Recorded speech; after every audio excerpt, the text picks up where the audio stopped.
अस्सलाम वालेकुम व्यूवर्स। अल्हम्दुलिल्लाह हमने जो पहले एक वीडियो बनाई थी जो हमारे बेरोज़गार नौजवानों के लिए और दोस्तों के लिए कि हनी फार्मिंग की तरफ आने की, उन्होंने अल्हम्दुलिल्लाह हमारे तवक्कात से ज़्यादा उन्होंने कमेंट किए और हमसे रब्ते किए और उन्होंने ये रिक्वेस्ट किया यार हमें भी फार्मिंग करनी है, आप हमें सिखाएं।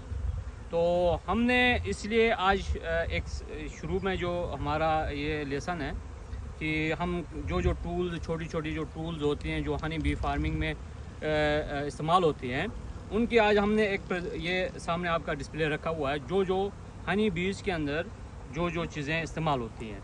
क्योंकि ये छोटी छोटी चीज़ें हम सिर्फ इनकी आपको इंट्रोडक्शन करवा देंगे कि हनी बीज के अंदर कौन कौन सी टूल्स किस चीज़ के लिए इस्तेमाल होती हैं। प्रैक्टिकली हम आपको इंशाल्लाह बाद में आपको प्रैक्टिकली भी दिखाएंगे किस टूल को कैसे इस्तेमाल करनी होती है, कहाँ पे इस्तेमाल करनी होती है।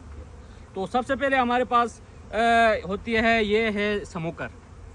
इसका काम ये होता है, इसके अंदर लकड़ी वगैरह गत्ता वगैरह डाल के धुआं लगाना पड़ता है। जो अगर मक्खियाँ हमें ज़्यादा मतलब हमलावर हो जाएं, गुस्सा करें और ज़्यादा काटने की कोशिश करें तो थोड़ा सा धुआं देने से मक्खियों का गुस्सा कम हो जाता है और इंसान के ऊपर ज़्यादा हमला नहीं करती। इसीलिए स्मोक की ज़रूरत मक्खियों के अंदर भी हो जाती है। इसलिए इसके अंदर जब हम स्मोक लगा के इसको इस्तेमाल करते हैं तो वो मक्खियाँ गुस्सा कम करती हैं। नंबर 1 ये है। नंबर 2 ये है कि हमारे पास है जो ज़्यादा बी हाइव में इस्तेमाल होने वाला टूल है वो ये है। इसको हाइट टूल भी बोलते हैं, मुमतराज भी बोलते हैं। इससे बॉक्स के अंदर कचरा भी साफ़ कर सकते हैं। कोई कील हो गया जो कील शिफ्टिंग के टाइम पे हम लगा देते हैं तो उसको भी निकाला जा सकता है। ठीक है। दूसरे पे आता है ये है क्वीन कैच। जब बाज़ औक़ात हमें क्वीन को कैच करनी पड़ती है, उसकी मैं आपको तफसीली वीडियो बताऊंगा, लेकिन ये है क्वीन कैच। ठीक हो गया। इसके साथ ये है पोलन ट्रे।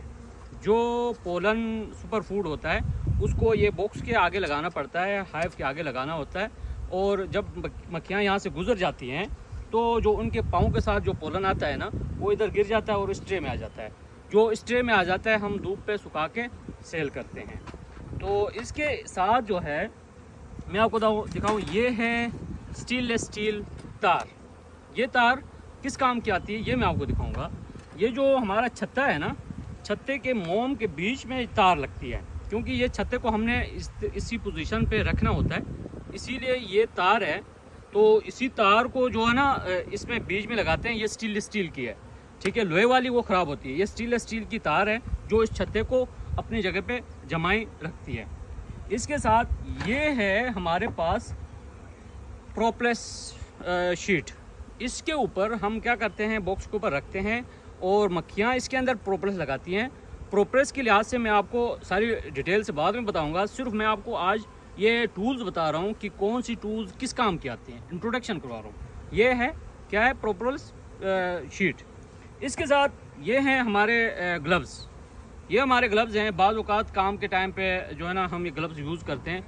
इससे 2 फ़ायदे होते हैं। एक तो मक्खी काटती नहीं है, दूसरी बात ये होती है कि आपके हाथ वगैरह में ज़ख्म नहीं आता, हाथ मैले नहीं होते। आपके लिए ये बड़े काम की चीज़ है। ये है हमारी यूनिफॉर्म, ठीक है। इसको हम उस वक़्त इस्तेमाल करते हैं, ज़्यादातर मक्खियाँ बाज़ औक़ात सीज़न के ऊपर बहुत गुस्सा कर जाती है और काम करने नहीं देती है और कपड़े भी ख़राब होते हैं। तो हम ये जो है ना यूनिफॉर्म को इस्तेमाल करते हैं, इसको पहनते हैं, पहन के काम करते हैं। ठीक हो गया। इसके बाद हम आते हैं, ये है ब्रश। ब्रश का क्या काम है, जब हम मक्खियों को झाड़ते हैं ना, इस तरह झाड़ते हैं तो 1-2 मक्खियों ऊपर रह जाती हैं। जैसे ये मक्खी बैठी इस तरह साफ़ करने के लिए ये काम आ जाती है। ठीक हो गया। इसके साथ है जी हमारे पास ये है चाबी।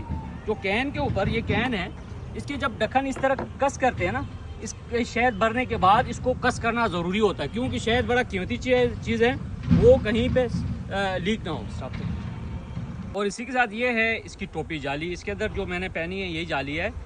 ये अमूमन ज़्यादा इस्तेमाल होती है, क्योंकि जब भी हम बीज के अंदर जाते हैं ना, क्योंकि चेहरे पे ना आए, मक्खी आँख पे ना काटे, इसके लिए ये जाली की जो है ना बी कीपर्स के लिए बहुत अशद ज़रूरत होती है। तो इसी के साथ ये है फास्टनर। ये हम एक तो इसको जाली के ऊपर जो बॉक्स के ऊपर जाली होती है उसको भी बांधते हैं, और जो हमारा बॉक्स ताकतवर थोड़ा डबल हो जाता है जिसके ऊपर सुपर लगाया जाता है उस वक्त ये फास्टनर हम लगाते हैं और सुपर बॉक्स होता है उसको हम बांध लेते हैं। ठीक है, इसी के साथ ये है कटर। ये अनकैपिंग के लिए, जब हनी के ऊपर जब ये फ्रेम है ना, इसके ऊपर मक्खी सील लगाती है, शहद भर के सील लगाती है, तो उसको अनकैपिंग के लिए ये यूज़ होता है। ठीक हो गया। इसके साथ ये हमारे पास है वाइब्रेटर। ये जो है ना, इस तरह जब हम मक्खियाँ झाड़ते हैं इसी तरीके से इसको पकड़ना होता है और इस तरह ये झाड़ना होता है। तो इससे ये फ़ायदा होता है कि एक तो काम जल्दी हो जाता है, दूसरी बात यह है कि बंदे को तकलीफ़ नहीं होती और आराम से मक्खी भी नहीं मरती और फ्रेम जड़ के साफ़ हो जाता है।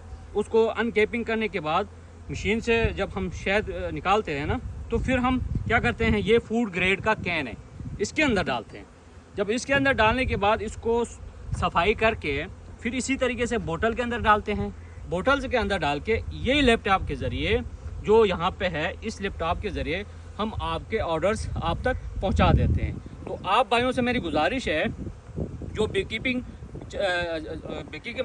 का काम करना चाहते हैं और जो है ना, या शहद ख़रीदना चाहते हैं या शहद से कोई मालूमात लेना चाहते हैं, आप सब दोस्तों से मेरी ये गुजारिश है कि आप लोगों ने हमारे पेज को फॉलो करना है, लाइक करना है, शेयर करना है और हमारे यूट्यूब चैनल को भी सब्सक्राइब करनी है। Thank you so much.